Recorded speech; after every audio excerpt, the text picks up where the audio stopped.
भगवान जगन्नाथ की रथ यात्रा के शुभ अवसर पर मुखर संवाद की ओर से आप सभी दर्शकों और पाठकों को हार्दिक शुभकामनाएं।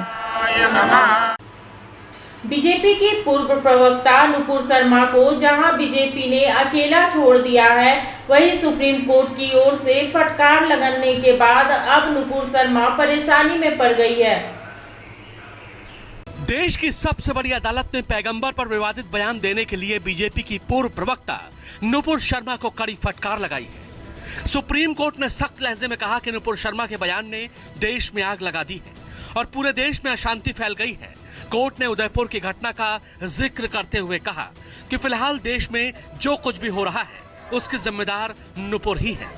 उन्होंने अपने बयान से देश की सुरक्षा के लिए खतरा पैदा किया है, लिहाजा उन्हें टीवी पर आकर देश से माफी मांगनी चाहिए। नुपुर शर्मा के खिलाफ देश भर में दर्ज सभी मामलों को दिल्ली ट्रांसफर करने की याचिका पर सुनवाई के दौरान जस्टिस सूर्यकांत और जस्टिस जेबी पारदीवाला की अवकाशकालीन पीठ ने कहा, यह बयान बहुत व्यथित करने वाले हैं और इनसे अहंकार की बू आती है। इस प्रकार के बयान देने का उनका क्या मतलब है?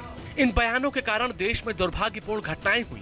ये लोग धार्मिक नहीं हैं, वे अन्य धर्मों का सम्मान नहीं करते। ये टिप्पणियां या तो सस्ता प्रचार पाने के लिए की गई या किसी राजनीतिक एजेंडे या घृणित गतिविधि के तहत की गई।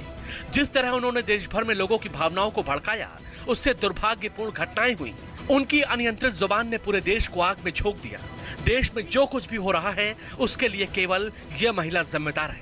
हमने बहस देखी है, उनका अपने जुबान पर काबू नहीं है।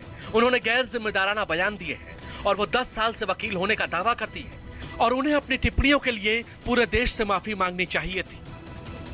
हालांकि नुपुर शर्मा की ओर से पेश हुए वरिष्ठ वकील मनिंदर सिंह ने कहा कि उनके मुवक्किल ने अपनी टिप्पणियों के लिए माफी मांगी है, लेकिन पीठ ने कहा उन्होंने बहुत देर से माफी मांगी और वो भी ये कहते हुए मांगी कि अगर धार्मिक भावनाएं आहत हुई हैं वगैरह वगैरह। उन्हें तत्काल टीवी पर आकर देश से माफी मांगनी चाहिए थी।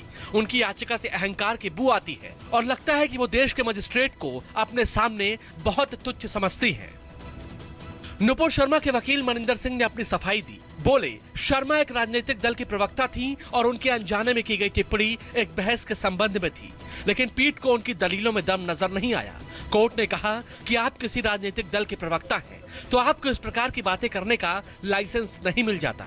अगर बहस में कुछ गलत हुआ था तो उन्हें सबसे पहले प्रस्तोता के खिलाफ प्राथमिकी दर्ज करानी चाहिए थी। कोर्ट ने सवाल दागा कि टीवी पर बहस किस लिए हुई थी, क्या इसके पीछे कोई एजेंडा था और उन्होंने अदालत में विचाराधीन विषय क्यों चुना।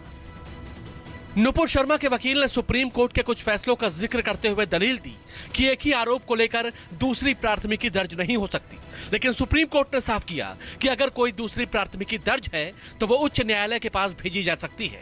वकील मनिंदर सिंह ने दावा किया कि उनकी मुवक्किल शर्मा दिल्ली पुलिस द्वारा की जा रही जांच में शामिल हुई हैं और वो इससे भाग नहीं रही, लेकिन पीठ ने सख्त लहजे में कहा कि अभी तक की जांच में क्या हुआ है, दिल्ली पुलिस ने अब तक क्या किया है, हमारा मुंह ना खुलवाएं। उन्होंने आपके लिए लाल कालीन बिछाया होगा।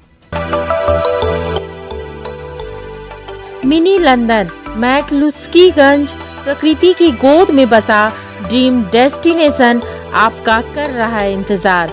आइए अपने यादगार लम्हों को बिताइए ड्रीम डेस्टिनेशन में।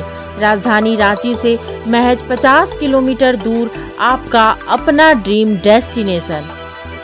HM public school, lower Chutia, near Shiv Mandir, Ranchi. हम बनाते हैं बेहतर भविष्य।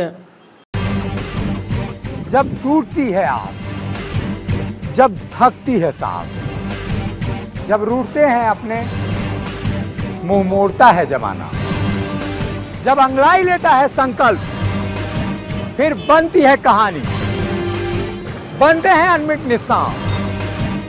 देखिए मेरे साथ संघर्ष की दास्तां।